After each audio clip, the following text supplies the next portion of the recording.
Hi there, everybody, and welcome to another episode of Take This Talks. My name is... I need to mute my Twitch here. My name is Dr. Sarah Hayes, and with us today is Dr. Elizabeth Kilmer. She is a wonderful psychologist out in the Washington State area, and will be talking to us today about social learning, so a very warm welcome. Thank you. Hello, everybody. I'm really excited to be here. Yay!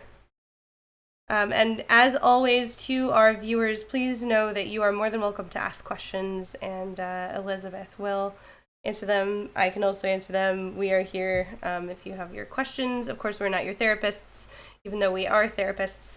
None of what we provide today will be clinical advice, but we do have knowledge and would love to share it with you. So this week's episode is typically, these episodes are typically hosted by Dr. Rachel Cowart, who is away on leave and doing very well. She has been posting a whole bunch on Zeitgeist. The previous month's theme was about social learning and vicarious learning, and so that's going to be part of our topic today. And so Rachel had gone over quite a bit of interesting information if you catch her videos on YouTube. We also provide lots of links and social shares if you look at our Twitter or Facebook. She covers topics like social reinforcement and how, if you don't catch the videos, and or it's important to know for today, that like flow, which is this concept that's used in video games, flow is a state that you enter mentally and physically when you play a good game. And it means that your attention is completely on the game, you're feeling into it, your mind is focused on the task at hand, and while it's a bit more complicated than that, that's probably the easiest way to put it. Flow, induced by well-designed games, actually does promote learning and lots of great in-game experiences, and so we'll kind of be discussing topics around that today. And then there's lots of cool facts in her videos, such as how games support creative thinking, problem solving, and collaborative efforts with groups. And in bigger multiplayer games, it provides opportunities for observation, leadership, and collaboration and cooperation. And all of these things are reinforced because, well, we're having a fun time. So we're going to cover lots of this, but without further ado, I wanted to check in and see how are you doing, Elizabeth, and what's new with you? I'm doing really well. It is absurdly hot here. I am located in Washington, but I'm originally from Texas, and I think it is hotter here in Washington now than it is in Texas. So I think the priority for the last couple of days has been figuring out how to stay a little bit cooler. Yeah, I can't imagine. I know that I recently relocated to the East Coast, and it's been toasty, but I know that it's been yet hotter out there in the PNW, and I know that it's record-breaking temperatures happening for you all right now. Yeah. So, Yeah. just ludicrous temperatures. But I'm wondering if you would introduce yourself a little bit to the viewers so they know a little bit about who you are and what you do. Absolutely. Yeah. So, as Sarah mentioned, my name is Dr. Elizabeth Kilmer. I am a licensed clinical psychologist in the state of Washington, and I am the Director of Education and Training for Game to Grow. Game to Grow is a 501c3 nonprofit that believes in the use of games of all kind for educational, community, and individual growth. We're most well known for our therapeutic social skills groups that target Minecraft as well, or that use Minecraft as well as Dungeons and Dragons. I have been using therapeutically applied tabletop role-playing games for quite a while now. I have had the privilege to run groups with individuals from ages 8 to 86 in a bunch of different settings. And I, as my kind of title implies, I have been a huge part of Game to Grow's launching our comprehensive training program for therapeutically applied role-playing games, which is really exciting. We're actually about to be able to put our mental health level 1 training on demand. So all of our amazing people from Australia and elsewhere will no longer have to wake up at 3 a.m. to do that training. Which is true dedication. That is Like, dedication. You get so many brownie points. I am absolutely amazed by the work that Game to Grow does, and I'm so excited to be able to feature that work and the work that you're doing here. I think it's fantastic and really fascinating. I know that when I got into clinical working in the geek space, it's been really interesting to see how all of us do it from person to person, we all have a little bit of a different methodology, but the things that Game to Grow does are so amazing, and I know that I'm sure our audience will be interested to hear a little bit more about Game to Grow and that work that you're doing there. But before we jump into some of that, because that's all very on topic here, I wanted to know, what is your favorite game you're playing right now? So I am hilariously late to the game, but I have actually been playing a ton of League of Legends lately, Nice. which has been really fun. I have experienced significantly less toxicity than expected, which has been really, really nice. That's wonderful. But I have a PC with a graphics card in it that can support gaming now, so I've been playing a lot of League. Yay! Oh my gosh, it makes such a difference, doesn't it? Mm-hmm. The Yeah. first time I played games on a PC, I turned to my friends who I was playing with and was like, "You have been cheating. All of you have been cheating. This is so much easier, and there's so many more details I could do than ever using like a console or anything else." So, that's fantastic. And then let's see. We already talked a little bit about the temperatures going on. I hope everyone's staying cool and staying hydrated. Take care of yourself. Engage in that self-care, folks. So let's jump in and talk about tabletop gaming a little bit. I know that a lot of the things that were covered in Zeitgeist were about video games, but there's a lot of evidence out there that also supports role-playing games in an incredibly similar fashion. So I know this feels probably a bit elementary, but just in case, how about if like maybe we go over a little bit about what D&D is? I think that makes a ton of sense. So, if you're sitting in the audience and going like, I don't know what a tabletop game is, that's really reasonable. I would say about half my players have played tabletop role-playing games before, and half of them haven't. So, a lot of people are going to be familiar with like Monopoly and Life and card games, and those are games that you absolutely play in a tabletop. Tabletop role-playing games are a little bit different. So it is very much a collaborative storytelling game where the rules are there to help kind of support this structure and this story that you create together. So when you're playing a tabletop role-playing game like D&D, there are tons of others. Pathfinder is another one that's really, really popular. You are playing with a group of people. That can be in person or that can be online through Discord or Zoom or some other format or on the phone. And you'll have one person who is your game master or your GM, and they're going to have an understanding of the background of the story. They're going to have an idea of where this is headed. They're going to play all of the parts of the story that are not you or your characters.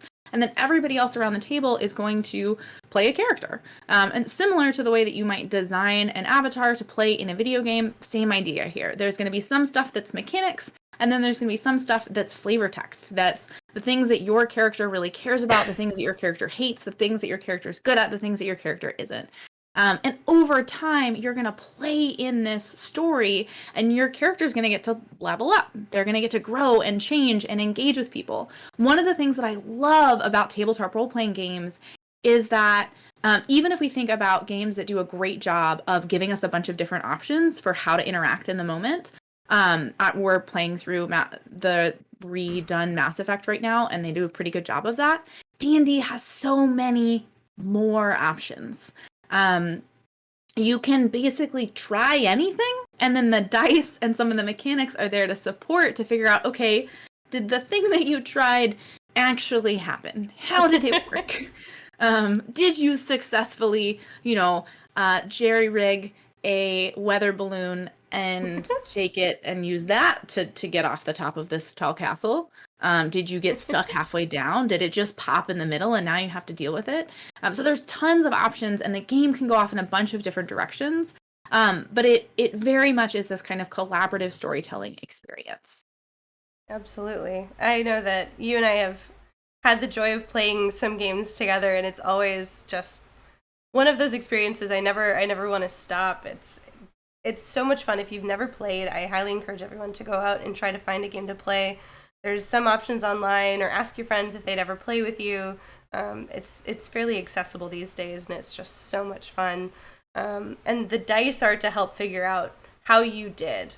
But dice are also an integral part of the game, where you can have just a dice with 20 sides on it and a couple other dice to help with probabilities and different things and different uses, or you can get a completely customized set by every character. So I mean, there's lots of fun personalization you can do to really get into the experience of your character as well, and I always enjoy that very much. But with the groups that you lead, I am just so curious to hear a little bit more about those. And so I'm wondering, generally, both in casual settings and at the work that you do at Game to Grow and that folks do around both therapeutic and non role play and game leading, what is special about games like D&D in this cooperative sense? Well, you kind of just mentioned it right there, right? That they're cooperative, so they're inherently collaborative games. If we think about Monopoly, for example, you are not working together towards the common goal. You are trying to crush everyone under the enduring weight of a capitalist society. For example, Brutal. Yeah. Not saying Monopoly is not fun, not saying you can't develop skills with Monopoly, but with a tabletop role-playing game, typically you're all working together, right? You are trying to defeat the dragon together, or you're trying to save the land, or you're trying to get a whole bunch of gold, or you're trying to beat up a bunch of bad guys. And the game master, we sometimes see the game master kind of placed at odds with the rest of the table, but in a really good game, that's not actually true, right? In a really good game, the goal is to create the coolest and the best story possible. I actually have a story from a social game that I was playing with friends a couple of days ago, where one of the players, his character was possessed by a ghost. And the game master said, okay, so your character's now possessed by this ghost. How do you think they would act in this combat situation now that they're possessed by the ghost? And the character or the player was like, well, I think that the ghost doesn't care about my character making it through this combat encounter, right? And the game master was like, no, the ghost does not. And so the player said, I think that the ghost would have my player use fireball on just all of us because it doesn't care if I survive. And that was this really interesting place where it could have been played where the GM really had to take over and say, okay, your player has been possessed by this ghost, and now I'm going to kind of play your character for a minute here. That would have been totally appropriate. That is often how that happens in that particular scenario. But in this time, we'd been playing together for a while. Everybody in the game was really here to have a fun time and to tell a really cool story. And so the game master said, how might you handle this? How might you handle this if you were the ghost? And a giant fireball that almost murdered all of us is what happened. And that was funny. It's a fun story that we get to kind of move forward and talk about. And that also shows kind of how this game is something that is collaborative, even when we could find some of these competitive aspects. Not saying that the game master and the players or the world and the players are never at odds, but kind of coming back to this idea that like we're in it to tell fun stories. We're in it to tell cool stories. Those are the pieces that we remember when we walk away from the gaming table. Mm-hmm. Absolutely. And so with that, I wonder, what kind of characters do you like to play, or even do you like to see in players when you're leading a game? That is a great question. So we talk about kind of the types of characters that people play in some of our trainings. And because people will play characters for different reasons, right? Maybe they want to explore a part of themselves that maybe they're not as comfortable talking about in real life. And that could be things from like gender identity to pieces of themselves that they may just feel less comfortable with or have been told that are not okay. Sometimes people just want to play fantasy them. Sometimes people want to play a version of themselves that like is kind of an idealized version of themselves. And some of it depends on like why you're playing games. So when I'm playing social games for fun, I want to kind of let off steam. I do a lot of this for my work, but I still enjoy it. But when I'm letting off steam, I don't want to try really hard to be like responsible professional human. So I tend to play really impulsive I tend to play moderately impulsive characters that can do big like area of effect kinds of things. So I played a ranger for a really long time because I really wanted an animal companion. But recently I have gotten really into Thunder Domain clerics that can just make lightning happen everywhere. Mm-hmm. And part of the reason I want to do that is like I don't want to try to be super responsible. I want to just get to have fun, and I don't want to think about dealing with impulse control. Obviously, that only works because I'm playing with people who are totally fine with that in their game, and I still care about the experience of the other players. So I'm not going to be so impulsive that the rest of the players are constantly in danger or I'm constantly getting knocked out. Absolutely. Well, and I can say that as someone who structured a character in a campaign where you're playing a lightning cleric, I have absolutely seen that from your character, and it's beautifully displayed, and it's one of those things where I tried to structure a character that was responsible and has kind of these things that I wanted to practice for my real life, because I tend to be more impulsive. So I wanted to practice a character that has a little more pause. But then the way that characters evolve over time show the significance of how like a campaign can influence both the personality of the player and of the character too. Because I would argue that my character in that game is probably a little more impulsive nowadays, but I've grown as a player too, and I think that's a really important thing that you've highlighted that D&D brings to us, that when put within the proper structure, which the work that you do professionally also offers, is giving people a space, which is something we do in the therapy realm as well. We give people a space, a container to kind of do what they need to do. Similarly to what you're describing of, we need to, we want to play a fantasy version of ourselves, or we want to play something completely different. Or I think it was one of the founders, I don't remember which Adam it was, of Game to Grow, that had tweeted one time.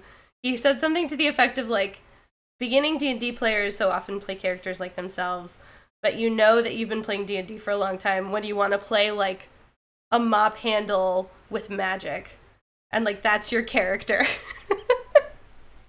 It just slowly evolves into something different and more creative, and it's always so fun to see how people change over time. And so then I wanted to know, in those groups, how do you approach this differently? Like we do in the therapy space, right? It's different than sitting down to coffee. How do you approach offering that container for people in the gaming space? Absolutely. So some of it has to do with things like training. The kinds of topics that we're going to cover. Informed consent is a huge part of that. So like this is, if we think about like the session 0, right? So if you're running a tabletop role-playing game, we often talk about the session 0, which is the session before you really start getting into play. But we're going to talk about, what are the topics we're covering in this game? What are the topics we're not? For example, this group that I was playing with were okay with the idea of like ghost possession. That was something that we were all pretty comfortable with. Not every group is going to be comfortable with that. That might be something that's really not okay for certain people. It's great to know that ahead of time. So when we're thinking about therapeutic games, some of it is around the session 0 kind of content, right? So what are the themes that are going to come up? What is the purpose of being in this game, right? If my goal is to really work on frustration tolerance or impulsivity, or my goal is to work on giving and receiving feedback, then I'm going to be engaging in that game in a much more intentional way, because I am actively working on some of these skills. Now it's going to be fun, right? Of course. So that's kind of for me as a player. Now, some of our players, especially our adolescent players, may join the game and they're like, my goal is to have fun. Very valid goal. That's totally fine.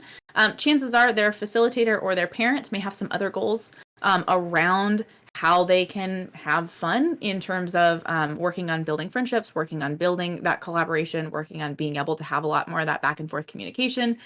Frustration tolerance, working on conflict. I think that's something that most of us can probably continue working on. So on the facilitator side, right, I have an understanding of what my clients are working on. I have an understanding of what my clients' strengths are. I have an understanding of what my clients' challenges are. And I'm intentionally designing the game in a way that's going to touch on some of those goals and some of those challenges. I'm also in the moment being really responsive to what's happening in the room. And that does not actually mean that I'm trying to keep my clients from feeling feelings. That doesn't mean that I'm trying to keep my clients from struggling. I'm a therapist, which means my goal is kind of to make you uncomfortable and help you sit with that. So oftentimes that means our games absolutely have players who are in disagreement or are struggling to give or receive feedback. And what we're doing is we're scaffolding appropriately. So we're providing the extra tools and support so that you continue to stay in a safe place, right? Because we want this place to sometimes be uncomfortable, but we want it to remain safe, right? And even though that uncomfortable place is a great place for growth, the whole game isn't uncomfortable, right? Oftentimes it is really exciting. A lot of what we're working on might be things like, I want to work on advocating for myself. And that's something that can come up in really fun or really silly ways in the game and be celebrated pretty immediately. One of the awesome things about tabletop role-playing games is because I control the world and I control the timeline, that means we can get a lot of this kind of experiential reinforcement for the cool things that we're working on, for the hard things that we're doing. Therapeutic social skills group also have space for this kind of check-in and check-out ritual. Now, rituals are things that I recommend in all games, but it's pretty specific around focusing on some of the goals that we're working on. And then I will also run, so that's the therapeutic social skills groups. They also tend to be 90 minutes because oftentimes we're playing with adolescents or even when you're playing with adults, no one wants to be in therapy for 6 hours. Right. I'll play D&D for longer than an hour and a half, but I'm not going to play therapeutic D&D for much longer than an hour and a half because of how much more you're working. I will also run psychotherapy groups or counseling groups, and those groups are 2 hours long, and 30 minutes is pretty formal processing. So very similar to what you might see in like a traditional psychotherapy group. Makes sense. But then the rest of it is play. The rest of it is play. So 90 minutes is play, and then 30 minutes is that processing. Okay. And it's not that we play so that we can get to the therapy part. The therapy is very much baked into the play. Sure. And having that space to really talk and process can be really, really valuable for individuals who are coming into this more from have goals more around counseling as opposed to goals more focused on social skills. Well, I can imagine that it helps the group feel safer with one another to have those moments of like peer processing, more formal therapy moments after something has been hard, and you have to have those coins in the therapy, the theoretical emotional piggy bank in order to have those tough moments as a group. And often casual play, I feel like it's something that you gain as a group, as a campaign over time. And so I wonder if, not assuming that you know the answer to this, but I would be curious if, here's a study idea for anybody out there looking to do some research, if it's different, if the group bonding is different with this type of a situation over others. That is a great question. So we've actually kind of anecdotally, research needs to be done on this, and someone give me a grant so that I can spend too many hours working on this, please. We've actually looked at kind of anecdotally, because I've had the option to be able to run just traditional psychotherapy process groups at the same time as I'm running TRPG groups. And a huge part of the reason why psychotherapy groups work is factors related to the group, right? So things like group cohesion, groups' willingness to like learn from each other, the group's willingness to say hard things and sit in hard spaces. And so we see, I'm not going to totally get into all this, the stages right here, but we see this kind of development of groups over time. And what I've noticed in the groups that I've run is that TRPG groups we tend to see that group development into the stage where the group is really getting the work done a fair amount faster. Yep. And my hypothesis is that that may be due to the fact that you're playing a game. And when we're playing this game, it's not just any game. It's a game where we are putting ourselves in the shoes of our adventuring party, and we are dealing with ethical quandaries, and we are dealing with puzzles, and we are dealing with combat and challenges and danger. And so you get this kind of simulated view to the way that other individuals might act in these real life situations, which my hypothesis is helps kind of build trust a lot faster. I would also expect that we would probably see trust built faster in a therapeutic setting than we would in a social setting, because of the intentionality of the group. and the focus on some of those goals. Well, and I think it definitely hinges also on the GM, which I would assume that in therapeutic games, this structure is absolutely true, but a good session 0, like, we know some folks who have absolutely thorough session 0s. I know that we've both filled it out before, and if any of you haven't seen it before for your D&D prep for session 0, having your players fill out, there's like a D&D consent form out there, and it's really helpful to bring up all those tough topics, kind of like Elizabeth was talking about possession or sexy times or all kinds of different topics that might or might not come up, and gives the GM guidance on what people are okay with. Like, I play with somebody who is uncomfortable with spiders, so we're never going to touch spiders. But I wonder if that isn't an effect. Like, how good is the session 0, or how thorough? And then I also wonder how much of an effect it is that if you've never played D&D, every GM runs it a little bit differently, and I'm sure that there's a structure that you all have at Game to Grow for this. But there's often either something classically called an X card, or like some people do it where you raise your fingers in a particular way, so you interrupt and are able to, like, I play a character named Battle. When I'm playing Battle, I just talk like I'm talking to you now. But if I'm going to talk as Sarah, I stick my fingers up and say, hey, hold on just a second, and then process whatever I'm trying to process so I understand something. Like, if I'm trying to make a move in battle, well, haha, that's always punny. If I'm trying to do something in combat, I need to know if I shoot an arrow at it, if it's got like a physical body. Let's say we're fighting something that might be a poltergeist. I need to know if I can actually like pierce it with an arrow, and then the GM has the choice to tell Sarah whether or not that's true. So is that something that you all have, I would assume, and then I would wonder if that's an effect. Yeah, so you're right. It's going to vary a little bit by GM as well as by the group. For example, the kinds of safety tools or structures that I'm going to use in a group of 12-year-olds is really different than I'm going to use in a group of 50-year-olds. What I do with a group of civilians is going to look different than what I do with a group of veterans, in part because there's different kind of shared language or expectations there. But there absolutely is this space or this expectation around making sure that we are utilizing safety tools. And then I think with the kind of therapeutic goal groups, there's also an expectation that I'm going to be pretty attuned to my group, and I'm going to be pretty attuned to kind of their nonverbals. One of the things I actually really love about running groups online is how much that can make some of the safety tools things easier. For example, if I'm at a group around a table, it's harder for a participant to kind of get my attention or send me kind of a message without the rest of the group knowing that something's happening. Whereas opposed to online, a participant can send me a private message. Nobody else in the group sees it. And so that can be a nice way to be like, oh, okay, I didn't know that you weren't okay with spiders because we hadn't talked about that previously. It hadn't come up before. And then it happens. We talk a fair amount about safety tools in some of our trainings because there's this place where when you have new players, it can be really challenging to do a truly effective session 0 with new players. Because if I don't understand what it's like to play a tabletop role-playing game, I might assume it's kind of the same as watching a movie or reading a book. But oftentimes, role-playing games can be a lot more immersive. So I might be okay with spiders in a book, but I may not actually be okay with spiders in a role-playing game. But I might not know that until I've played a little while. So we actually do our session 0 very different than I would with a social game. So a social game, I would be like, we're not playing D&D today. We're making characters and we're talking about rules.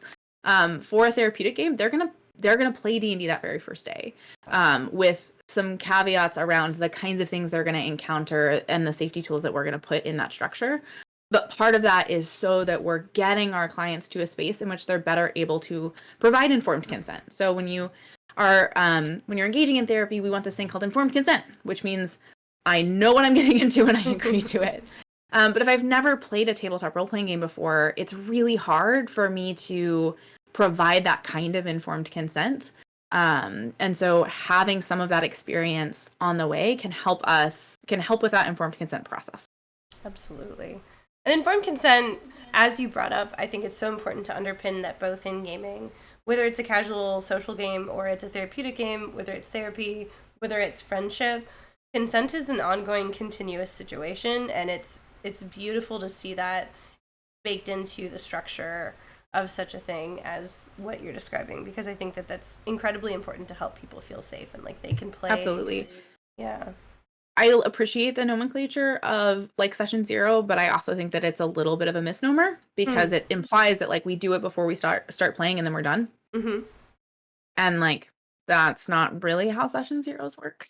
Mm-hmm. They should be happening at semi-regular intervals, and also we should be able to have conversations about that kind of content outside of them. Absolutely. And especially there's sometimes in both therapy groups, in social groups, in all kinds of situations where people's expectations or needs change, and so that automatically influences that too.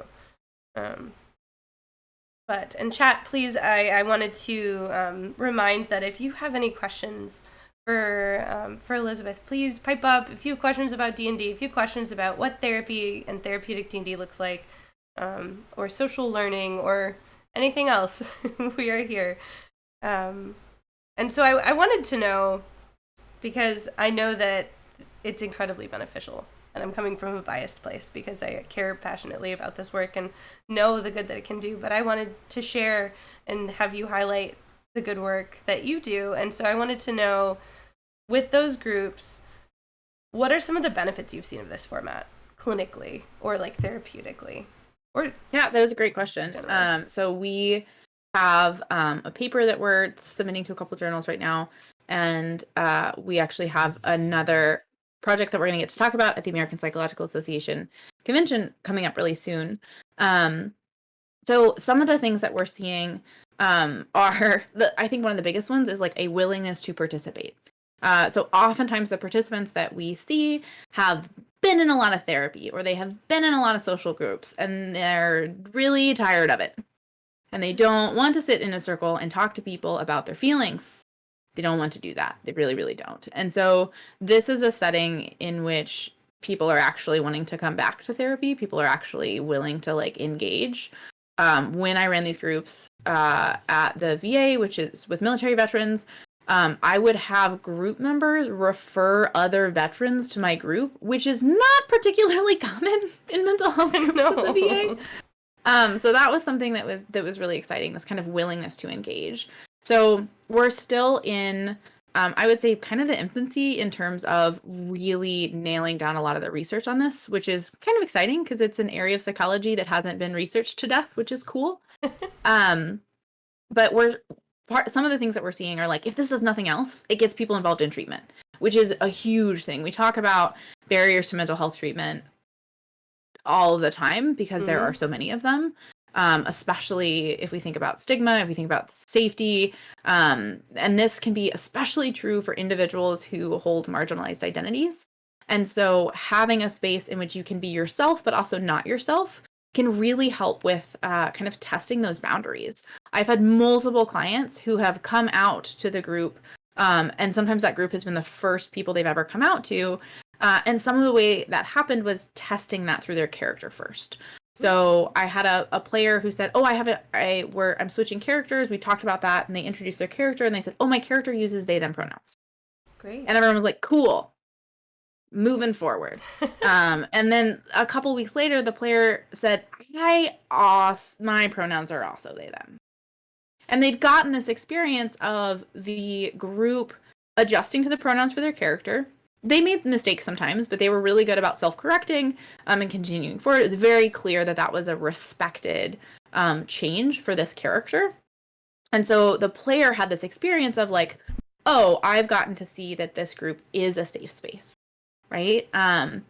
Obviously, if the group had responded poorly, that would have been something I would have intervened around. But that also would have been kind of this helpful way for the player to understand, like, is this a safe space or not? Being able to kind of test out those waters. Now, obviously, there are other ways that we can kind of test out whether or not someone is going to be supportive. But it can be something that's really helpful, especially because coming out can be something that is terrifying and awful and can be a really miserable process. And so being able to kind of test the waters in this very functional way can be really helpful. Pulling on kind of some of the other benefits that we've talked about, we see kind of increased self-esteem. We have participants that are pretty consistently reporting like being able to actively work on skills and then getting support from other players. I have a player right now who's pretty intentionally working on impulsivity. And it's cool because when their character will do something that is like very inconsistent with the way they would have acted previously. Like all of the other characters jumped into this portal that had all of the signs that said you really shouldn't jump into this portal on it. Like just neon signs of this is going to end poorly. And every other character in this group was like, I'm jumping in that portal. Seems like a great idea. But this player's character didn't. Huh. They were like, that seems like a bad idea. I'm not going to do that. And the coolest part was not even that they didn't jump into this portal. The coolest part was that another player was able to reflect, hey, your character didn't jump into that portal. All of us were way more impulsive than your character was this time. Which is immensely meaningful, especially because therapists' words don't mean as much as your peers' words. They just don't.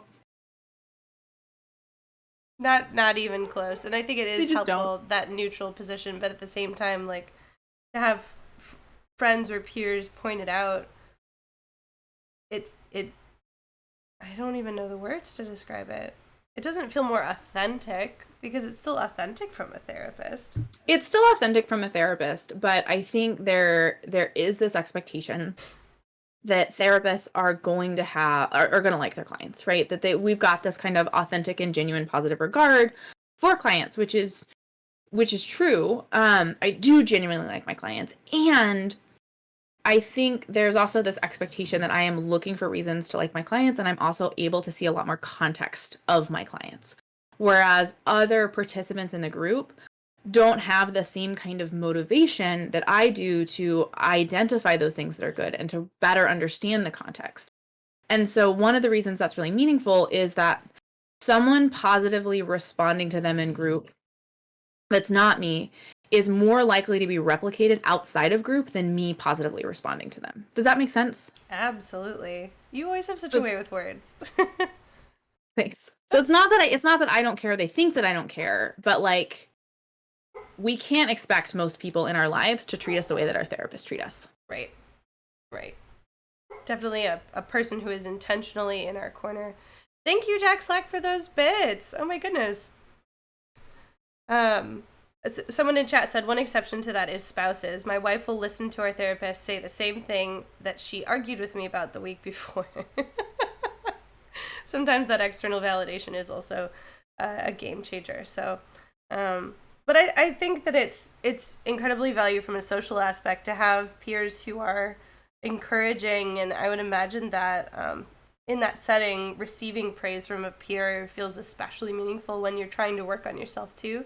Because as much as a therapist can say, like, hey, you're doing a good job working on yourself, having someone external to the therapist, or if you're trying to lose weight, someone external to your personal trainer say, like, hey, you look really great, I've noticed you've made some changes, has got to feel so incredible to have external people see it versus, like, you could say that we have different glasses on for the world and see things a little bit differently. Absolutely. I think it's also something where, like, your goals obviously in the group is to not just get better at this particular D&D therapy group. Your goal is to have those changes follow with you out into the world. Mm-hmm. And so I think having a peer tell you that is this kind of next step. Like, you've unlocked this new level of like, oh man, I've made a change that other people are going to notice the way. And so like, this is how people are probably going to interact with me in the world. Now, obviously that group still cares about you more than like random strangers on the bus or the person you have to talk to at the DMV. Mm-hmm. But it's kind of continuing to kind of move forward there, if that makes sense. Totally.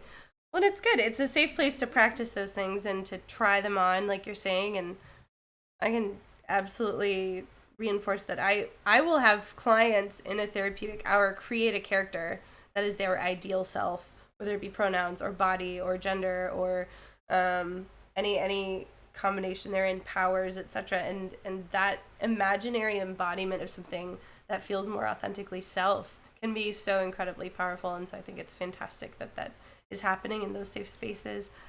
I wanted to know if you could tell us a little bit about Critical Core, because I think it's something really special that Game to Grow has been doing.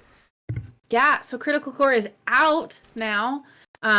Digital copies are out and available for purchase and download through our website. And my understanding is that the manufacturer has all of the stuff to like print the physical kits. So the timeline is now the manufacturer's timeline. Woohoo! Which is a hard. So, It's an interesting thing. They were doing a Kickstarter for context for our viewers, and so it's been a journey, as all Kickstarters are, and it was immensely successful and is a social skills intentional game format of a role-playing game. So it's basically like a starter box kit for a lot of the stuff that we do. It is specifically intended to be used by therapists and parents and educators and community members. Getting that box and reading all of that stuff does not make you a therapist. No, it doesn't. But it can make you run an amazing, awesome, accessible game. And if you are a therapist or you are an educator or you're working in these kind of social skill settings, it's absolutely going to support and add on to that kind of training that you are that you have to be able to really engage with that game. So Critical Core is built off of the D&D 5e rules thanks to the open gaming license. But it streamlines some of the gameplay. It really streamlines character creation. There are some amazing modules in it. So when you're running tabletop role-playing games, you need a story to start with. You can create your own. You can use ones that are published. And we have multiple published modules, and there's more that are on the way that will continue to come out. So that will continue to happen. You'll continue to get more content. Amazing. For those pieces to help kind of tell these stories. And those modules are specifically kind of crafted and focused with kind of collaboration in mind. Critical Core also talks a lot about what we call our core capacities, which are some of our kind of building blocks or underlying goals. These include things like regulation. So that's like being able to modulate your excitement or being able to modulate your frustration and make intentional choices. Pretend play, collaboration, planning, perspective taking. So those kinds of building block goals that we can then create other goals for. And that's something that can be translated to educational settings, to therapeutic settings, to settings at home and in the community. But Critical Core is amazing, and also the art is really pretty. It's just, I was not on the Critical Core team, so like I'm biased in that I work for Game to Grow, but I'm not biased in that like I didn't make the art. Yeah. And it's beautiful and awesome, and the stories are amazing. And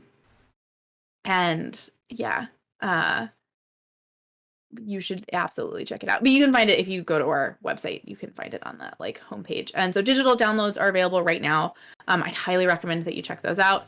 And then like actual physical sets will be out soon. Absolutely. And I'm just looking to be sure that I'm going to drop that link in there. Yes, I got it right. I just didn't want to post the wrong thing. So go ahead and check it out, audience. It's an absolutely phenomenal, really thought out, structured game to play, and Elizabeth's absolutely right. So that is some of the amazing works that Game to Grow has been doing. I also wanted to know with video games, because while we've talked a lot about tabletop today, I know that you also play video games. And what do you feel like is the most interesting aspect of cooperative or competitive play with video games when it comes to like social context? That is such a big question. It is. Feel free to take like just a piece of it. You don't have to do so I'm gonna start with competitive games. Yeah. Or even competitive aspects of games. I think that and by we, I mean like the media and broader society will often focus on competitive games as like that is where all of the toxic community lies. And that is just like where all the bad stuff happens because you're fighting against other people. And so that's bad. But the reality is we are all human beings with distinct and oftentimes different needs and desires. And so that means that we are going to come in conflict with other people. Our needs and desires are going to come in conflict with other people's needs and desires on a pretty regular basis, right? And so when we're thinking about dealing with conflict, it's not about just getting rid of conflict. It's about being able to navigate that conflict successfully, and occasionally, picking your battles and deciding what conflict is important. Now, this is not to say that I think that you should like go into a PvP match and be like, guys, let's set down our guns and talk about this instead. But I do think that depending on the community and depending on the expectations and the rules that you have around the game that you're playing, competitive play can be something that really helps to kind of build and shape some of that like sportsmanship, right? And if we think about like all of the games that people laud as like great and awesome and super beneficial, I'm talking about sports, right? If we think about basketball and we think about lacrosse and we think about soccer and football, those games are competitive. You're trying to beat another team the whole time. You're working with a team, but you're trying to beat another team. And so we're seeing some of that same stuff translate to video games. If you think that having your kid play lacrosse helps teach them about sportsmanship and hard work and engaging with other people, a lot of games and game communities can support that too. I have the most kind of PvP stuff that I have played has been primarily in Destiny. And I will say that I, as a woman on the internet who has a username that you could probably guess is a woman behind the controls, that's actually been a pretty positive community for me. And I did not obviously join that game being super good at video games. And I would say that there's generally, not everyone, there's absolutely toxic aspects and problems and spaces.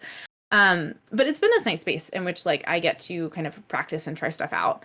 And that competitive mode can be really helpful, right? It gives me this extra push, both to try and beat the other team, but also to be good enough that I am not a liability to my teammates.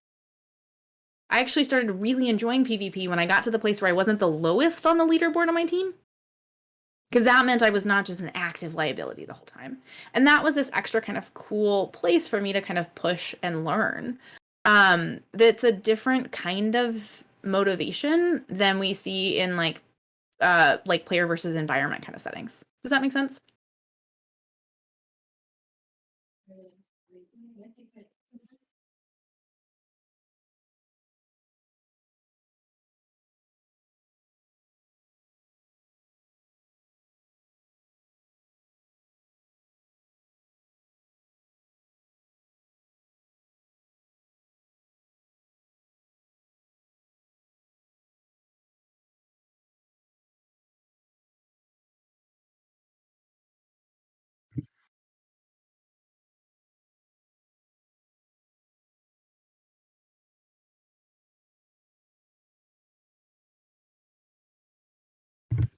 Sarah, I think we've lost audio on you. Can y'all hear me still? Yes, I had muted because fun random fact of the day. I got bronchitis when I was about to move and relocate. No. Yeah, I suspect allergies from mold in the place I was staying. It was an older place, and unfortunately, I'm a little clogged, but on the mend. So I've been coughing. I was thinking about when you brought up sports. It is true. How much did you hear? Did you hear much? Any of what I said back?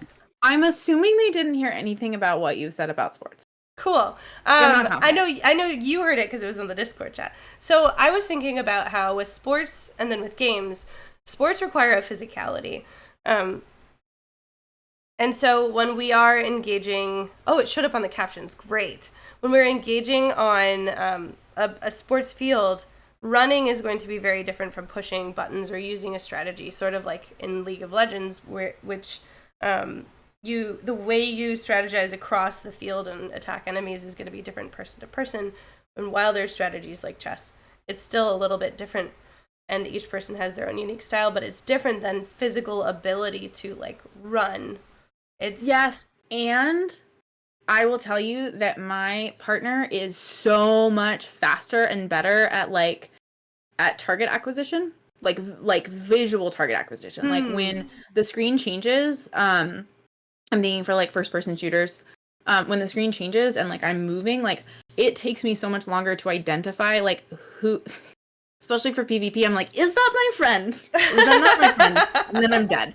I'm much better at that now, but it like he is so much he's so much faster. He's so much faster than me at being able to do that target acquisition, and part of that is that he's been playing for a really long time. And same thing in terms of like being able to like push the buttons and know where I'm going on the controller. So I absolutely agree that there are these different aspects, and I would argue that some of it is still going to come down to some of those kind of physical skill pieces, but they're different than we would think about, like, oh, can you like lift a heavy weight, or can you tackle someone quickly? Absolutely, yes. And I think too, that's why in Fortnite, when I play with friends, we all wear the same color outfit, or arguably the same outfit, because then the likelihood is lower that I'm gonna accidentally try and shoot my friends. I think that's amazing. And I don't know, Destiny and or most of the games you've actually brought up are partially cooperative and partially competitive, because so often we have to do a cooperative effort and at the same time something that is competitive as a unit. Micropixels Fortnite doesn't have friendly fire, but if I'm trying to shoot someone and I turn around and I know they're behind me, if I accidentally try to shoot at my friend, well, I won't harm them. I'm still not shooting my enemy. Yes. The point and then you will die. Yeah. Then you will die. That is how that works. Because they will shoot me. Yeah, right there with you. So I've got one more quick question before we take a brief break and chat. If you have any questions, please pipe in. But I wanted to know, and I know that this is definitely something that I'm always curious about amongst our colleagues and think about generally a fair amount, and so it's partially on topic, partially not. But I'm wondering if, like, as an expert in psychology, as a psychologist, do you feel like there's any aspects of gaming that you've seen differently now than when you were a child or a novice playing them? You felt like you saw them differently? Yeah, absolutely. And I feel like it's similar to the idea of like understanding like storylines and understanding like how movies are written and understanding like how people like place out plots. I was like, oh, I understand stuff more now. And I would say the things that I catch on the most is like I will get really excited when games really intentionally teach you how to do things. When like the tutorials are really good, or like it's not a tutorial but the game is still reinforcing. So I get really excited about I'm going to talk about Destiny because I play Destiny more than any other game. Absolutely. And they will have like different events or different kind of like little checkboxy goals to get like cool armor or neat stuff or a cool banner across your screen, right? The things that we really all care about and need in our lives. But the way that they do that really intentionally makes you interact with a lot of different parts of the game. A huge reason why I started playing PvP is I just wanted to get this gun, or I really, really wanted to get this banner, or I wanted to get a t-shirt because I wanted to complete enough things that I got the t-shirt for the season. And they did it in a really, really great way where it was like, for some things you obviously have to be good. There are plenty of like banners and in-game kinds of things that I will not get because I am not currently skilled enough or I'm not willing to put in the hours for those pieces.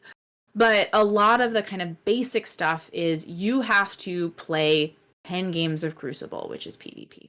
You don't have to win them. You can be horrifically awful at them, but you just have to play 10 of them. And so that really forces me to go in and like, oh, I'm playing, I'm at least getting comfortable in this space. It's not this unknown, awful, miserable space. Another thing that happens is like, I will be like, I'm really good at these two guns. These are the only two types of guns that I'm going to use. And then those kind of weekly bounties will be, you have to use these 6 different types of guns. And I grumble and I complain about it because I'm like, I don't want to, because I finally just got comfortable using shotguns and I don't want to switch to something else now. But over time, it really helps me kind of work on those skills. It helps me become more flexible switching between guns. So I really am starting to kind of enjoy the game more and be more engaged and be a better player. And so those are the kinds of things that I love getting to kind of see in games is, oh, the purpose of this is not just to get me like a shiny bell and whistle. The point of this is to actually have me engage in the game. I will complain about token economies all day long, which is like, hey, you do the thing that I want, you get an M&M. Yep. I grew up And on a the token reason economy. My mom Yeah. would give us chore charts, and we'd earn points, and then we'd use the points. We'd cash it in the points like money, which is the point of a token economy. Yes. And I would earn like sleepovers or trips to Dairy Queen or different things, and Yes. it's And I will say that token economies can often be really problematic because they don't translate well, right? Like if you give me an M&M to do a thing, that doesn't necessarily mean I'm gonna then do the thing when there aren't M&Ms. But token economies or providing external motivation, which is really what token economies are. So that providing of external motivation can be really valuable if it helps eliminate a barrier. So for me, a barrier of engaging in PvP was it's hard, it's uncomfortable, I don't understand how it works, and I don't get anything positive out of it. Mm-hmm. But the more that I get kind of externally reinforced to go into PvP, the more comfortable it gets. The less scary it is, the less overwhelming it gets, and the better I get at it. And the Mm-hmm. better I get at it, the more likely I am to win, the more likely I am to just not be the worst on my team. And that then becomes intrinsically motivating for me. Absolutely. But I needed some kind of external push to be able to do this. This is the same concept as like, if I really want to make myself go to the gym, I'm going to have some kind of external thing, right? So for me, I will like sign up for a race and that because I want to run more, but I'm not going to run more unless I have like a goal and a structure. So I'll sign up for a race and I'll use a training plan. And that training plan kind of pushes me to engage in that activity. And then over time, I'm like, oh, right, I do like running. This is fun. And that motivates me to continue moving forward. So it makes me really happy when games use those kinds of powers for good. And for good, I mean like helping you have a good time in the game and get better at it. Mm-hmm. I think that's amazing. I always find it fascinating to see how games use our brains in particular ways in games too. Like, there's a game, I don't know if you've ever played it or heard of it, but it's called We Happy Few, and it relies upon your physical resources. Huh? I have not played it. Okay, it's a game. I think you can play it on the computer as well as console, and it's a game about. It seems to be like right after similar World War II era, and it's this community in England on an island that is isolating and struggling, and everything is dilapidated, and they're all taking literal happy pills, but it seems to be sort of like euphorics to avoid the reality that they're facing. And so you are in a state of avoiding taking the medication because while it makes you forget, it also makes you neglect yourself and other people. And when you take too much, you get sick. And so it's sort of I take it as a tongue-in-cheek metaphor of like we have to deal with reality in order to move forward and grow as human beings. And grief is an interesting element in all of these things, but I like how the mechanics of the game itself rely upon our biometrics, like not our biometrics, but the characters. So like you play 3 different characters through the game, and the third character you have to manage his blood sugar. And if you don't manage his blood sugar and make sure he's eating, he'll get mad and mean and say things to NPCs that will make them angry and fight you. So I love when games do that, and I love when games rely upon these structures of like, how do we scaffold difficulty? Mm-hmm. That's what I think about a lot. That's awesome. Yeah. Well, we are going to take just a brief break. I am going to throw up our starting soon sign so everyone knows we're coming right back. And so join us back in just a couple minutes. If you haven't recently, we've been on for about an hour, so do a little stretch, stand up, have a glass of water. Be sure to be taking care of yourselves, and we will be right back. All right.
Hey everybody, we are back.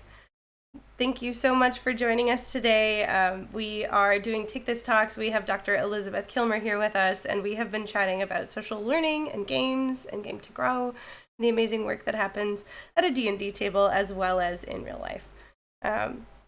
So let's see. We are going to do one of my favorite segments that I have continued forth from Dr. Coert, who typically runs this show. We are going to do 10 things about you. And so I'm going to be asking Elizabeth 10 questions from a random question generator that I have found, because in my move, I have lost the hat that I have full of paper slip questions. So, innovation. But the first question, which I have randomly generated and decided this is worthwhile of asking, is where is the most relaxing place you've ever been? The most relaxing place I've ever been? That is a phenomenal question. Oh man.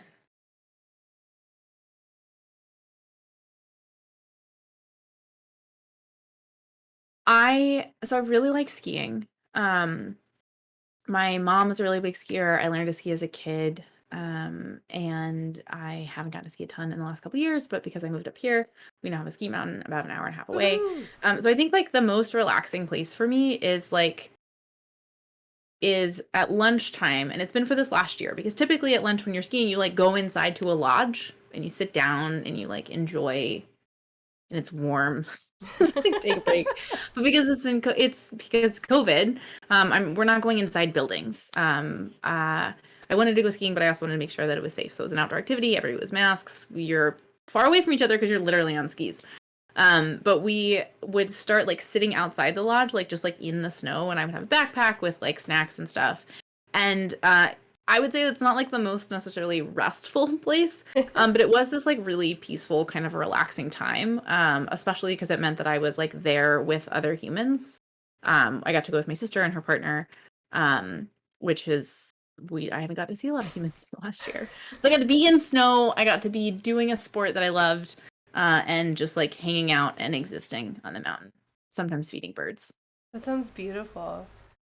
Ugh, there's nothing like I have a dog who's trying to break in.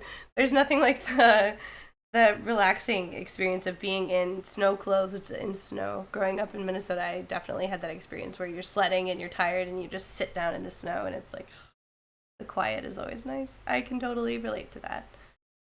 We do have a question from chat. Jack Slack asks, how do you deal with language barriers? I admit that in my own work I struggle. I deal with people for whom English is a second language. Yeah, so it really depends on how kind of major that language or communication barrier is. There's some literature to support that depending on kind of the level of comfort with the language, even if you are pretty comfortable with the language, that if you're engaging in kind of one-on-one talk therapy, it can be more helpful to do that in your native language, because a lot of our understanding and our communication around emotions develops at a pretty young age.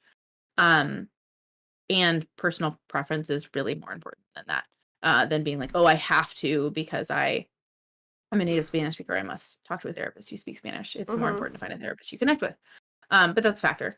I don't deal with a ton of individuals that have like a high level of challenge with communicating in tabletop groups. So I'm not going to be the best person to answer that question. I will say that I have worked with a fair amount of individuals that have some kind of communication challenges. And so figuring out the best way for them to participate or communicate can be really helpful. Being online has been really helpful with that. So for participants who may struggle to speak out loud for any reason, being able to write stuff down in the chat can be really helpful. Another piece is D&D. You can have a lot of extra kind of imagery, and oftentimes that's like verbal theater of the mind stuff, but you can have physical stuff out on the space. You can have like pictures of like you can have those like mood board kinds of pictures where it's like I'm smiling or I'm frustrated or whatever, to kind of aid in some of the communication there. I hope that kind of answers your question. I think that made some sense. He says thank you. All right, on to the next random question. Let's see. Ooh, what's a song that you can sing that I'll know after hearing 2 words from the song? It's a song that I can sing that you would know. It's a hard question. Twinkle Twinkle. Little Star. Good one. I love it. What is something you can never seem to finish? I can never seem to finish The Dune. The book? book. Yeah. What about it? I made it through, like, it's like 2 books in a book, and I made it through book 1, and I didn't, like, it was good. But also there's other stuff. I also tried to read it in grad school, which was a terrible time to try and read anything. So it's like it's a book that, like, I absolutely will finish if I, like, have other friends that are reading it, or like we have a book club or something. That's one of the reasons that I joined a book club recently. Noted. But yeah. But yeah, I have thus far been unable to finish Dune. Would it be helpful to you to know that they're turning it into some kind of a visual program format? I don't know if it's a movie or a show, but Dune is being created. That, I think if someone else wanted to watch it, right? Like if my family was going to watch it, like I wasn't allowed to watch the Lord of the Rings movies until I'd read the books. That's the kind of family that I grew up in. So I think, like, if I'm going to watch that thing, totally. Do I have an inherent desire to watch that thing? Not really, because I haven't finished the book yet. Fair. Martizel says, movie confirmed out in a few weeks, so how timely of you. Yeah, so maybe I should put that on list. I'm sure family will want to watch that. I think we could probably convince a particular book club to read Dune eventually. Yeah. That's also another avenue. I'm at the point now where I, like, would have to go back and reread the whole first. So, like, I would be starting from scratch, but, like, I'd also be familiar with enough. Like, it's just, I'll figure it out. I feel that way with Ender's Game. Never mind that I've read the book like 3 times. Oh. This is a personal question, and I always want to give my my guests an opportunity to pass. I cannot answer. Okay. If you could send one letter to yourself in the past without the goal of making yourself rich, what age would you choose, and what would the letter say? Oh my gosh. It's a great question. There's so many things. None of them are about getting rich. If you need time, I know what I would do. Yeah, what would you do? I would send a letter to myself when I was 13 and tell myself, Sarah, don't convince yourself otherwise. You're definitely gay. So this is the same thing that I was like, oh, I think I would be like, all right. 13 or 14-year-old Elizabeth, like, yeah, just because you also like boys does not mean that you don't actually like girls. Yep. Yeah, it'd be probably something along those lines. Yep. And it's gonna be okay. The world won't fall out from under you. You'll be much happier. Yeah. Yeah, I feel like there's a lot of that, like, it's gonna be okay. I think the other letter that I would, or like I think the letter I would probably send would be, I was bullied a lot as a kid. And part of that was I was diagnosed with ADHD pretty early, but the focus when I was diagnosed with ADHD was really on, like, academics, right? Like, how is this impacting your ability to, like, do school? And ADHD has so many impacts on, like, social stuff, right? Like, we think about impulsivity being a problem. And I very strongly resonate to that scene in Mean Girls where Lindsay Lohan is, like, narrating for herself, and she's, like, talking about how she's, like, she doesn't want to say the words that she's saying, but she's saying them anyway, and they're coming out, and then she actually pukes everywhere. And that has been a ton of my life, which is, like, I am watching myself actively get myself in trouble, or I'm watching myself continue to talk when the person across from me has clearly, like, shut down and they're bored and they're not interested anymore.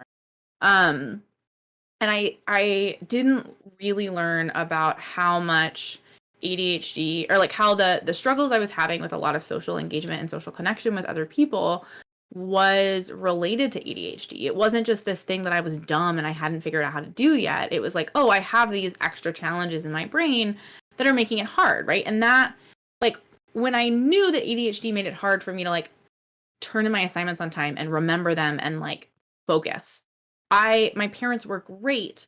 And my school was great about like helping me develop skills to work around that. I got really good at lists. I got really good at planners. I got really good at alarms. I did a lot of stuff really early so that I wouldn't forget about it. And I think if I had had that same kind of help, and that same kind of understanding that like, it wasn't just that I was like crappy and broken and like a bad friend. It was that I was having these very real struggles that if I had tools I could deal with.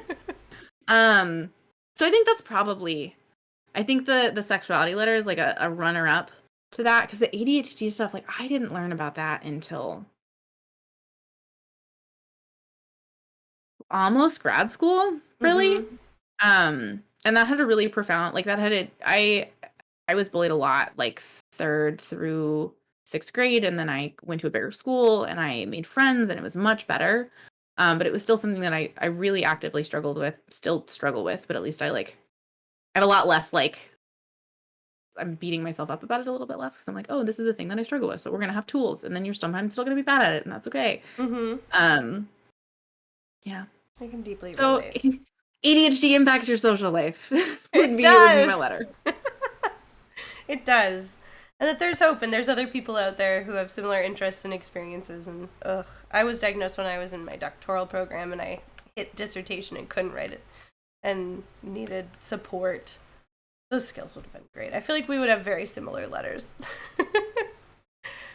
Oh, Blushing says, all of those things resonate so much with me. If I had more insight and support from professionals, it would have gotten less tough. I'm getting tested for ADHD later this summer. Congratulations on pursuing that avenue for yourself. I think that it's great to do some self-advocacy and check out what's going on.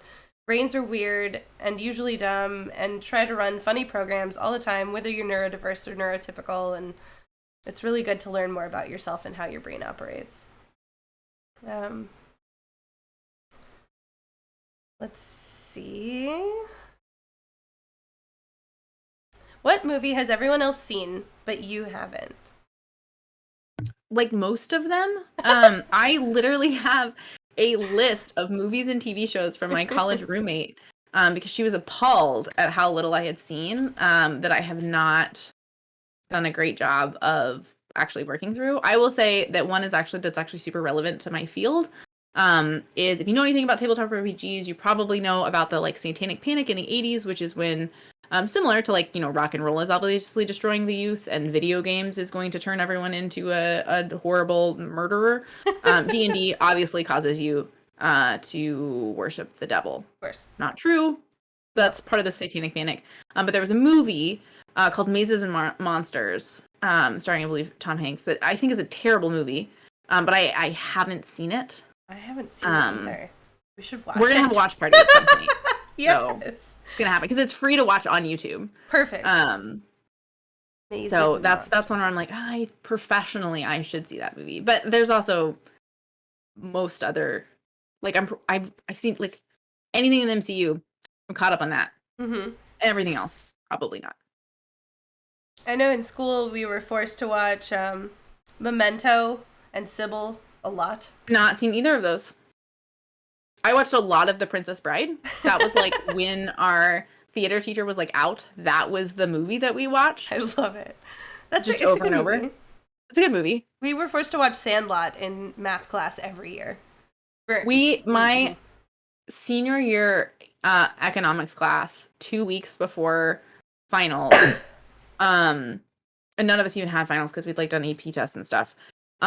She decided to show us Ferris Bueller's Day Off, which is just a movie about how you should skip school. But like our school had this weird stuff where if you'd taken the AP test, you wouldn't have to take your final unless you'd missed more than 3 days that entire semester. So no one could afford to skip any days. So it was this like mean thing where for 2 days in class, we watched this movie that was like, you should skip school. And we're like, but none of us can. This is mean. Don't do that. That's so mean.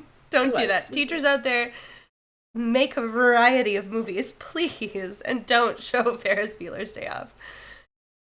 Unless you let your students skip school. Ooh.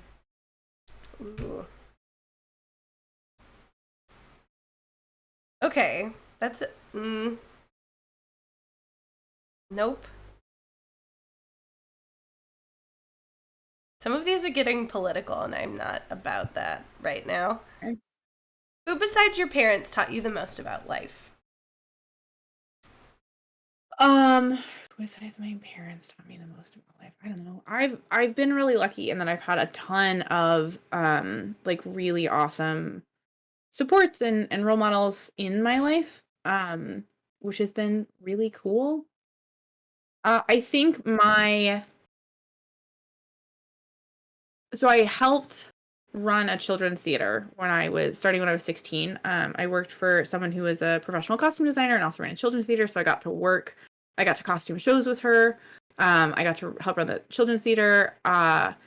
She helped me be a decent driver instead of just like a passable driver.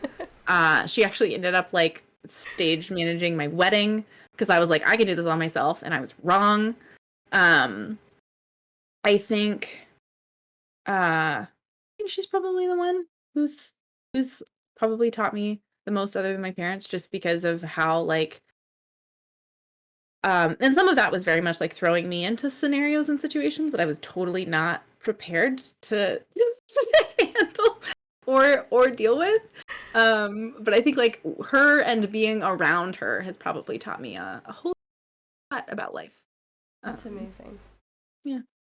That's beautiful. I similarly had a mentor in middle school that like put me on my path today, who was a school counselor that my mom made me go and talk to because I was bullied in elementary school too. And Mary Arnold, she was a game changer.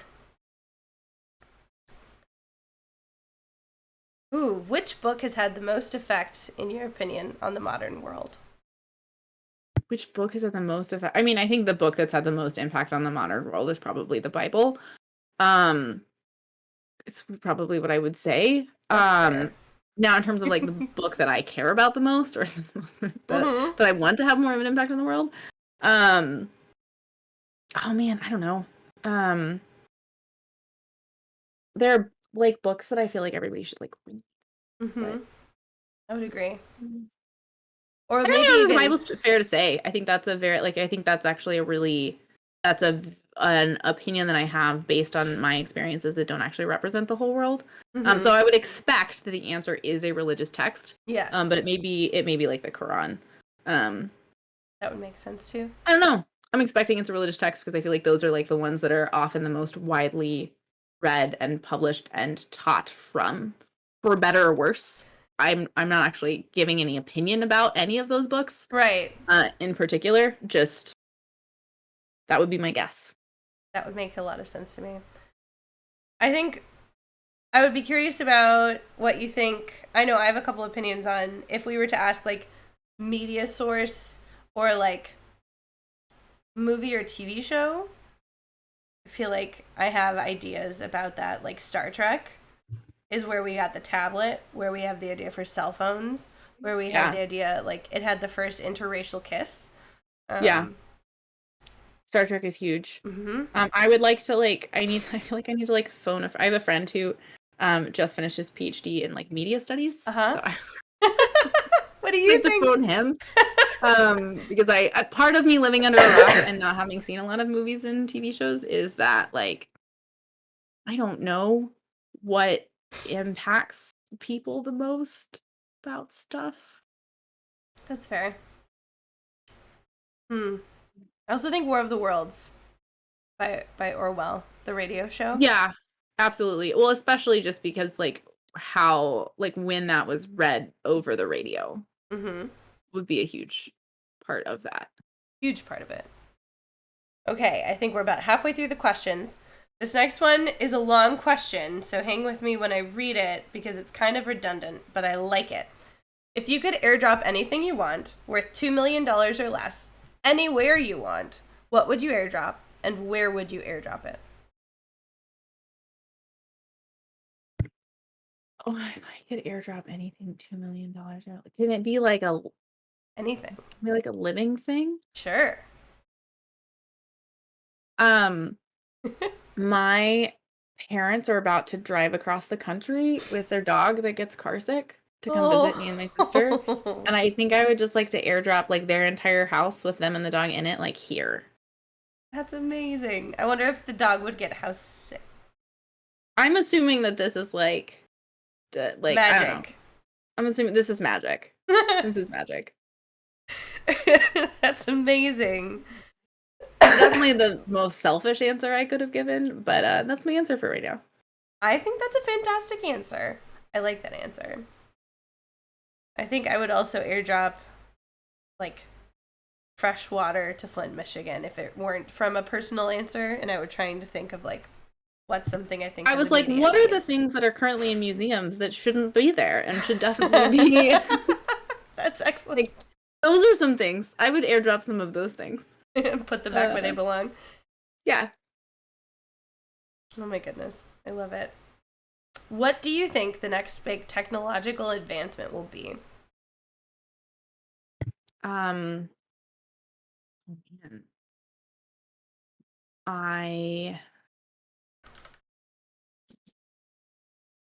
I'm assuming it's going to have something to do with COVID. Like, not necessarily COVID specifically, but like the way in which pandemics have impacted the world. Would be my guess. But I'm not sure. I'm not sure what that would Maybe like PPE? Because that's definitely already been advanced. Yeah, like that, but I'm also just thinking about like the technology that COVID has prioritized and pushed forward. Yeah. I'm not the right person to be answering this question at all. I think you're a wonderful person to be answering this question. I would estimate that it would be something to the tune of genetic or stem cell or like genetic. I think health. That like the mRNA vaccine, like I would assume that that's going to open a bunch of doors for like faster vaccine production in the future. And there's just been a ton of money that has been sunk into vaccine production, which I'm assuming is going to have positive ripple effects as well. I was listening to NPR this morning and they had a segment, hashtag not a sponsor.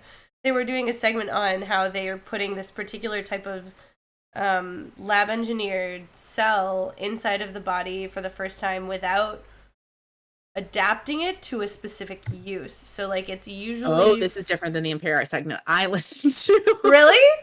Oh. But it's a very similar idea. This is just for like a blindness thing, but they were like they were changing it in once it was already in the body instead, but this sounds like it's different. Yeah, so they would biologically engineer it outside of the body and then put it in the body kind of like a vaccine to adapt and manage like cancer or something like that. You know, I read a book series in which that's how vampires started.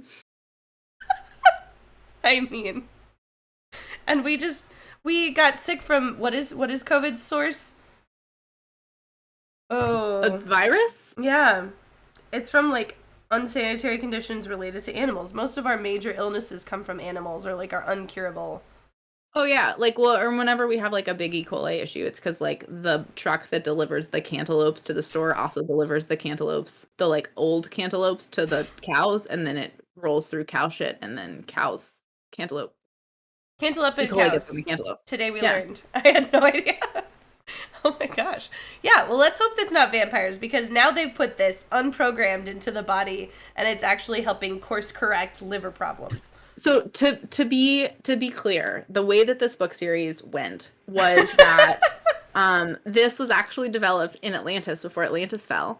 Okay. And they developed this like nanotechnology, so this is a little bit different. But it would like go through and it would like fix everything that was wrong in the body, and then it was like supposed to just like die off and go away. But because the body is like always aging or being like attacked by the sun or whatever, then like they never actually shut off. And they're fueled by like blood. And this was not a problem in Atlantis because they were like, cool, we'll just make blood banks. This is great. Neat. But then Atlantis fell into the ocean and the rest of the world was not up where Atlantis was. And so over time, their like bodies developed like, I don't know, fangs or whatever. But the aversion to the sun is not that they will burn up when they get in the sun, but the sun damages your body. You should wear sunscreen. The sun damages your body very constantly, and so you then need more blood. So it's not you're going to die when you go in the sun, but you're going to need more resources. Just hungry. Yeah. Fascinating. So. I like that. Interesting. And I would imagine there's a shortage, thus propelling characters to venture outward Well, because Atlantis fell into the ocean. Right. So then they were like, oh, and then they went out and the rest of the world is like in the Middle Ages. And they were like, this is not good. We should probably stay in hiding because we will get burned at the stake. Oh, so they were like not combative. They were like, we're going to, they were not, you do like, you, we do us. Yeah, they weren't combative, but they also like relied on humans because they still needed blood, right? And so the books I read, I think, were like centered more in the modern day, and so the way that a lot of them got around it was like they owned blood banks. Sure. Okay. Yeah. Kind of like Twilight, where they live near the forest. They go hunting in the forest. Interesting. Yeah. So all of that is a very roundabout way to say I think genetic and like biological advancement is happening and coming. Oh, Adam, that is great. The CC captures cow shit. Yep. Web captioner is a beautiful thing. Okay. Next question.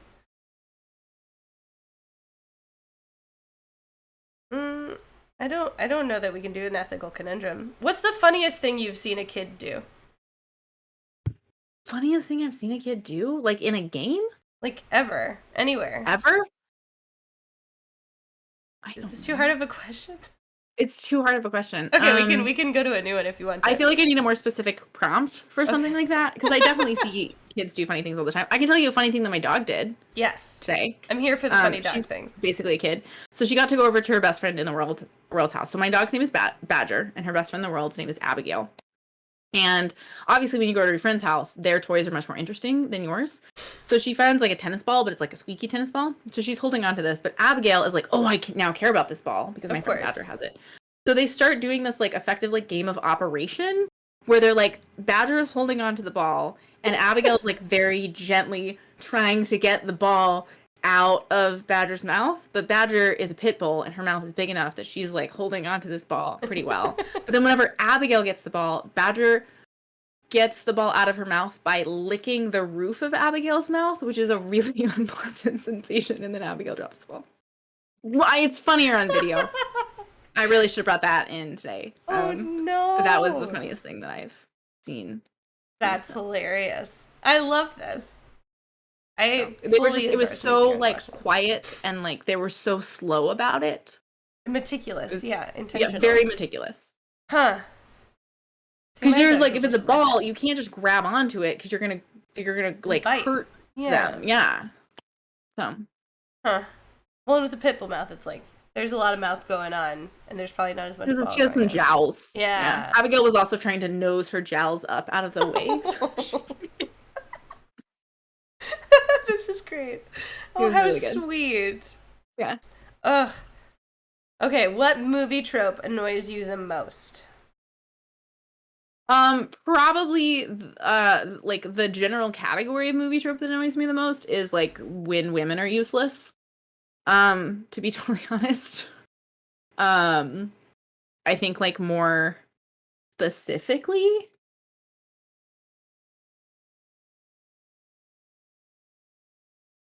what about you? I'm gonna think to try and get a more specific answer on this. For me, I think it's the like mine is also about gender. First of all, as a queer person, heteronormativity always grinds my gears. So when there's like an automatic assumption about the character that the movie makes because of like their appearance or something like that, or well, okay, more specifically queer baiting. So like a character appears as if maybe they're flirting with someone, but they end up with the guy, or like they get or like a guy is pursuing a girl and they end up like they're gay, but the girl convinces them to have sex, and then all of a sudden, like, ta-da, they're straight now, yay! Perpetuating those is definitely an annoyance, but I think also the, like, helpless woman where they go through something and they're doing a task, like they're trying to figure out a solution to something, and then they're like, what do we do now? It's like... You pull in the man, and then he fixes it. Ugh. Is obviously how that works, right? Right. Right. So fix it. It'll be great. Yeah, I think yeah, that's a really good one. I do really appreciate movies and TV shows that like make fun of some of those tropes. So I loved Cabin in the Woods. Mm-hmm. Made me really laugh. I'm watching Community for the first time. Oh, so Um, good. that I'm really enjoying. Like they're doing a really good job of like being like, that was super racist. That thing that he said, that was super racist. No. Um, so I think those satire pieces where we get to point out the tropes make me happy. When I was in undergrad, I got to take a class called Feminism and the Modern Crime Novel, which was a Interesting. phenomenal class, and we just read a bunch of crime novels and talked about feminism and writing and stuff. And we read The Maltese Falcon. Okay. And The Maltese Falcon is kind of like the Godfather movies in that you watch them and you're like, whoa, this is just tropes. But like that's the movie that created those tropes. Mm-hmm. The Maltese Falcon is like very, very similar. So it's this like really super like toxic masculinity, like this is the definition of toxic masculinity kind of PI, and like super just like it's supposed to be a book that you take seriously. Mm-hmm. But because we've come so far from that book being written, you just can't. So I would highly recommend it if anyone wants to have a good laugh and also be mad. But An angry laugh. yeah, Definitely it gotta was check that phenomenal. out. Yeah. If you had to change your name, what would you pick as your new name? If I had to change my name, what would I pick as my new name? A great question. I really like my name, so I've never really thought about that. Hmm. Probably something really short because Hmm. my name has a lot of letters in it.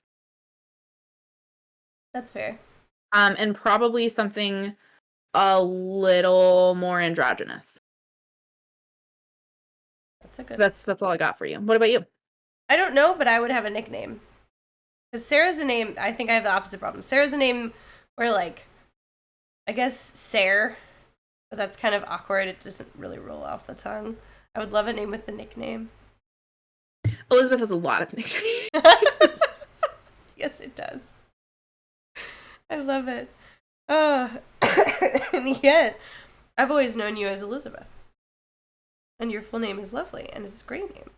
Mhm. I feel like we have very, like, traditional female names. I would also like Yeah. something a little more unique. I really like Alex. Yeah. I really like Alex or like Sam. Sam is But good. I didn't really consider the like loss of potential nicknames because I do like different people in my like world know me by different nicknames. Yeah. Kind of based on the like time and how close they know me and stuff. And like that's actually been a really special part of getting to know people is like kind of being like almost gifted these nicknames. Yeah. And so that like that is something that I would I think really miss if I change my name, especially if I change my name to something shorter. Yeah. Nicknames. Complicates it. Instead of like, I feel like the question needs specifiers of like, no nicknames allowed. Oh my goodness. Okay, last question. What weird smell do you really enjoy? What weird smell do I really enjoy? I really enjoy. This is probably not weird, but I really enjoy the smell of rain on hot asphalt, on like hot Ooh. pavement. Mm-hmm. That's a fair one. I was trying to think when I saw this question if there was anything that I enjoyed that would be categorizable as weird. I mean, and this is a shout out for Rachel, for sure, but I love the smell of Oreo salad. Of Oreo salad? Yeah. What is there mayonnaise in this? No, thankfully. So it's a Midwestern dish. Everyone makes it a little bit different. Rachel's laughing. My family makes Oreo salad where you take traditionally a tub of Cool Whip and you mash up Oreos, like a box, an entire thing. It's not a box because it's plastic wrapped, right? But like an entire container of Oreos. You mash it up, double stuff, and you mix it in with that Cool Whip and a little vanilla, And then you purposefully, you don't want to eat it crunchy. Crunchy's no good. You want to wait until it's all kind of like become... So kind of like what you do with banana pudding with like vanilla wafers. Yes. Okay. Yes. So you don't mix those, but like you and the wait for it to be ratio. soft. Yes, and the ratio is different because it's like... Wait, is it just Oreos and Cool Whip? Yeah. Okay. Yeah. We have weird names for salads over in the Midwest, y'all. So my dad is from Texas. Yeah. I'm sure this came from the Midwest because I can imagine. But it's that like it's green jello. Yes. That has pineapples and pecans and coconut and cream cheese in it, which like is weird but fine. But the correct way to serve it, say correct, I will not eat it this way, is to plate it, right? Remember, you've got green jello, you've got nuts, you've got fruit, you have cream cheese, and then to top it with a dollop of mayonnaise. Yeah, yep. Cool Whip, not Cool Whip, oh, what is that? Miracle Whip. Miracle Whip was always what I saw that with, and carrot shreds. Yeah. Sometimes Miracle Whip is like more fine to me because that's like mayonnaise is like a... No, Miracle Whip is not. You're right. It is with Miracle Whip. Miracle Whip is the mayonnaise. It's not more fine. Then yeah, no, that's like a classic. If we don't have that at holidays, my dad is sad. Yeah, and it's not bad without the mayonnaise. Like it's still not something I'm like gonna seek out on my own. But like it's a Jello dish that like hangs together flavor wise. But when you have the mayonnaise, no. But that is traditional. Like if you're doing a Jello salad, it's gonna have mayonnaise. It's going to have whipped cream or cream cheese or dairy of some form. And then it's going to have weird ingredients inside, like fruits or vegetables or things that have no business being inside of Jell-O. Well, friends, on that unsettling food note, we are going to bid you adieu.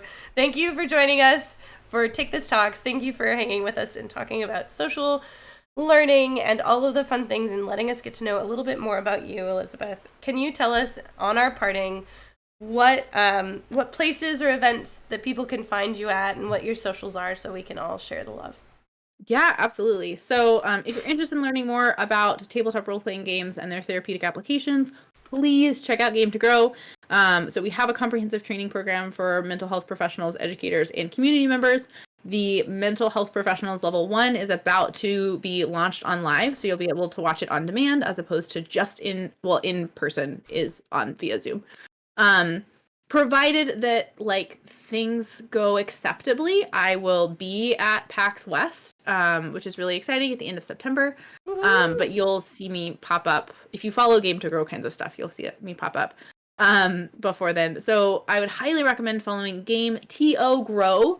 And you can find that on Twitter, on Facebook. Sign up for a newsletter. We won't spam you. I write the newsletter. It's just updates and cool stuff. And then if you want to find me specifically, you can find me at Doctors Kilmer, which I think Sarah just put in the chat. I don't tweet very much. That's a shared account between me and my partner. Neither of us tweet very much. But you can find us there. But Game to Grow is really the best way to keep updated about all of our stuff. Ooh. Yeah. Well, thank you everyone so much. Thank you for joining us tonight, and I hope you all stay cool and have some water and are able to relax and enjoy the rest of your Monday. So with that, we'll see you all later. Thanks so much for having me. Bye, everybody.